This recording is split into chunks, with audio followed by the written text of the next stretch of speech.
That's even better. Sorry. Well, you can't use my forehead?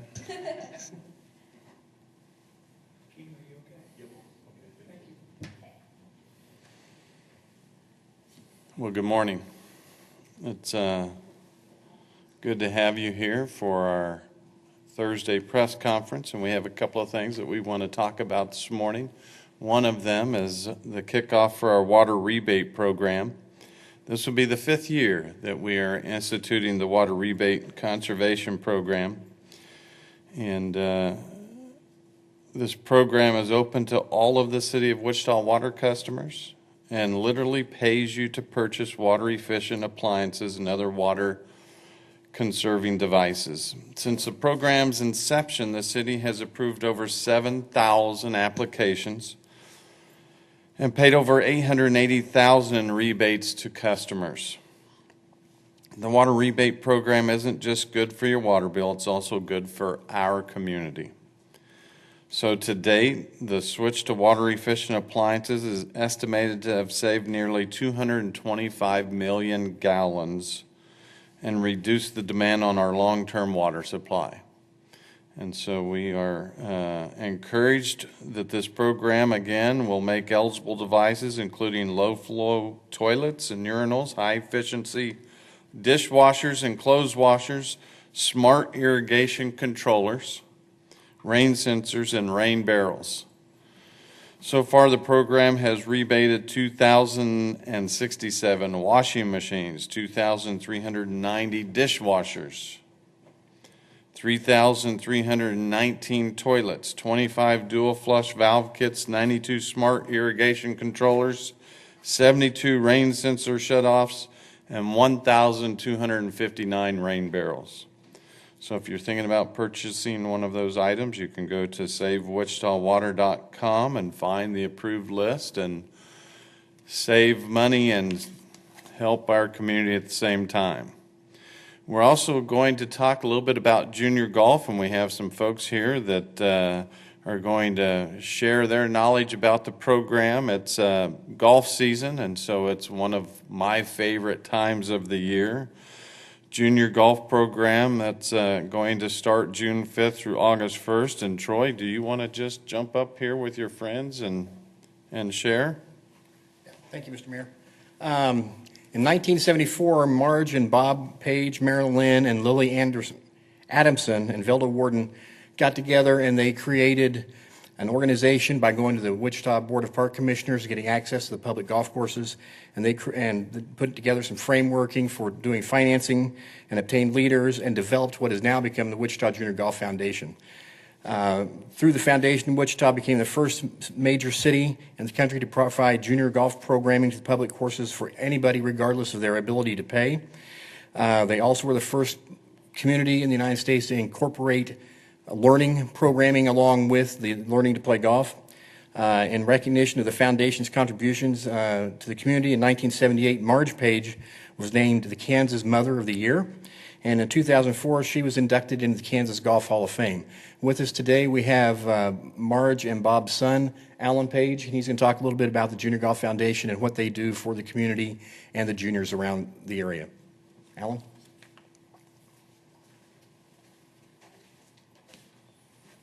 Thank you, Troy. Good morning.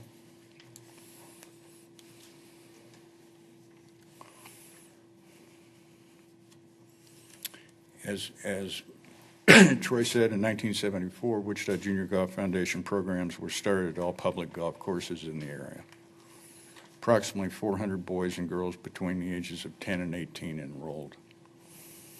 In subsequent years, before several participating courses started their own standalone programs, participation was as high as 1,000 kids annually. From the first 400 kids in 1974, it's conservatively estimated that over 26,000 juniors have now participated in the program. I'd also like to mention the Foundation's College Scholarship Program. Originally using endowments as funding, the Foundation has granted scholarships for several decades. In the past 20 years, it has created more than $160,000 in scholarships for junior golfers. For the first time last year, scholarships totaling $28,000 were substantially more than half of the total expenditures of the foundation. But perhaps more importantly, over the next 4 years, the foundation currently anticipates granting scholarships for more than $100,000. How does that happen? The scholarship fund's financial capacity has been substantially enhanced through golf tournaments dedicated to that program. Since 2007, the Bob Martz benefit has funded the Bob Martz Scholarship through Wichita Junior Golf. Since 2014, the Augie Navarro annual golf outing has funded the Augie Navarro Scholarship Fund through Wichita Junior Golf. Since 2015, the March Page Pro-Am, in conjunction with the Air Capital Classic, has funded the Air Capital Classic Scholarship Fund through Wichita Junior Golf. The generosity and dedication of the sponsors, managers, and participants in these two new tournaments have now allowed the consideration of 4-year scholarships by the foundation. How has this program successfully delivered services to the community for over 4 decades? The program has been and continues to be financed by the generosity of business firms and individuals in the community. The Wichita Junior Golf Foundation has always been an all-volunteer organization. The hundreds of volunteers, along with the dedicated golf course staff, are a critical reason that the program has succeeded.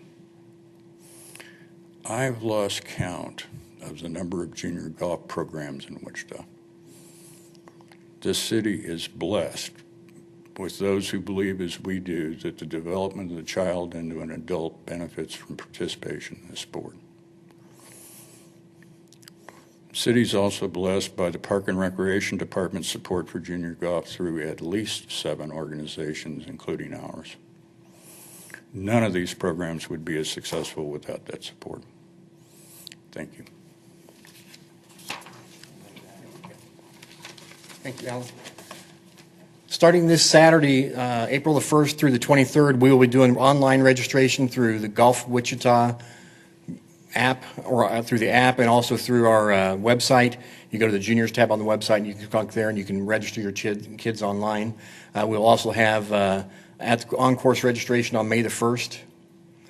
And the registration fee for this program is only $20. So thank you very much. We're glad to be hosting these programs at our golf courses, and we look forward to doing it for many, many more years. Well, thank you both. That's awesome. Mayor Longwell, Yes, most important question, what's your handicap?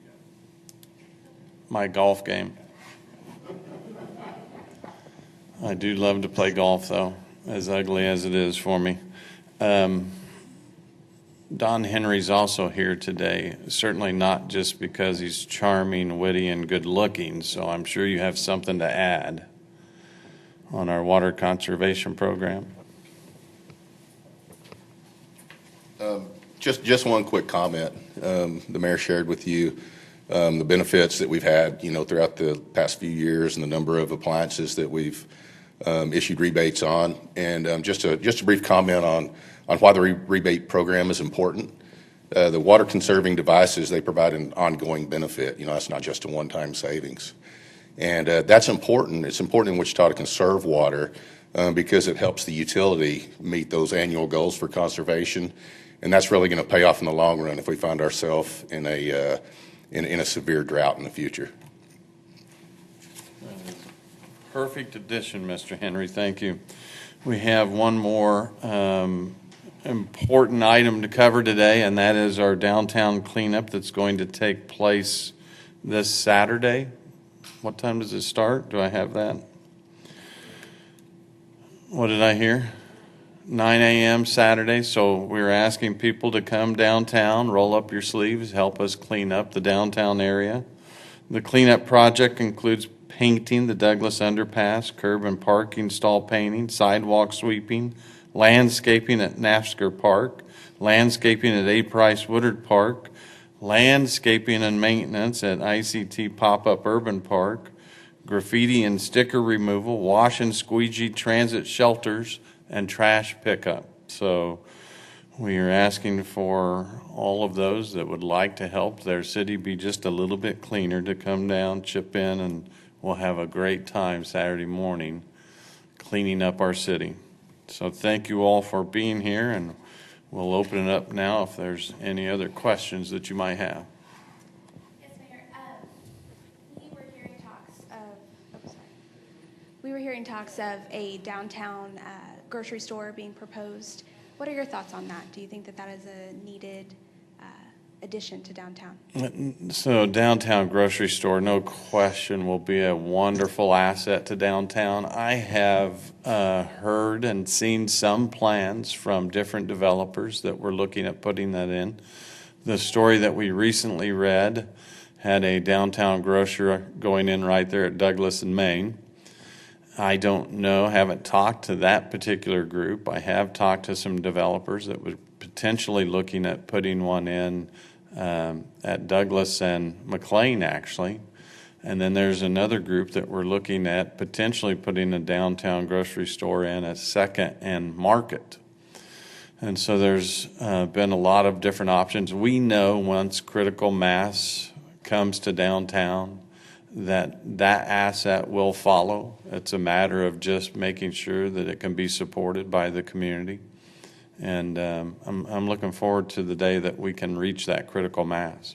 There's more apartments under construction today. We know there's more room for added capacity, and love seeing these downtown buildings get not just a small fix or Band-Aid approach. We're seeing total reconstruction in these buildings and apartments going in place, and they're a wonderful addition to our downtown. So some of those other amenities will follow as soon as we get the right mix and the right numbers of people.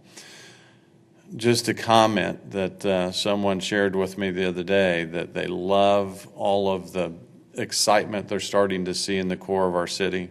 They've been down there on weekends or what we would call off-schedule evening hours, and there's just people milling around and doing things and walking along the river, and it's going to continue to get better and better as the River Vista opens up in 2018. It's going to have a public-private component because you'll be able to rent a bicycle or a boat and get in the river right there at Douglas and McLean. The library is finishing up, and it's going to be a wonderful community gathering place. We are still on track to build a new baseball stadium, and with it will be a number of new amenities around that baseball stadium, including a pedestrian bridge that will connect people in different ways to both sides of the river. And there's talk about another set of apartments there, along with a set of apartments south of the library site that should be under construction here very soon. So we know there's just more people moving into the downtown area, and that's exciting to see the activity and the interest and the old buildings coming back to life. So it certainly is something we appreciate seeing. Well, thank you all for coming on a kind of a drab, dreary day, but hang in there. Yes? I don't know, can you talk a little bit about this, I don't know how it's proposed, or is it going to happen, the wetlands part? So I can talk a little bit about everything. If you don't mind. It actually is happening. The beauty is it's a wetland park today. It's a wetland today that will continue to be a wetland. We just want to add amenities so that the public can appreciate it.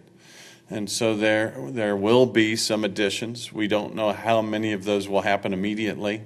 The developer that has donated that wetland area to us is willing to put in a significant number of amenities himself. That's Slauson and Jerry Jones that have committed to helping us with some of those amenities around the park. Councilmember Fry's looking at taking the $1 million that's designated to that district from the Hyatt proceeds and utilizing that for some of the build out of that wetland park. There's already in the CIP park plans some improvements programmed into that wetland area. So you combine that with, Councilmember Fry's $1 million, you can start making some progress, and then combine that with the developer. And I don't know what the total number the developer's committed to, but it's a significant amount to build out some of that infrastructure themselves. So it's going to happen. The park will be there. How much of it gets built out quickly kind of depends on how we can round up the revenue. But it truly is going to be a special place. You don't find these kinds of amenities in an urban setting. Certainly there are wetlands all over the country, but you don't find them where they're nestled into such an urban setting that gives you a whole different opportunity to experience these that very few people get to experience. So I'm looking forward to that. The beauty is we're not just focusing on the core of our city. We're seeing improvements from 96 in Greenwich out east all the way to Mays Road out west and beyond, and they all play off of each other as we continue to see our core grow and become stronger. It makes the entire city stronger, and good things are happening. So there's a reason why the big article in the paper at the first year came out that Wichita has its mojo back. We really do. There's just some great things happening. So thank you. Thank you all.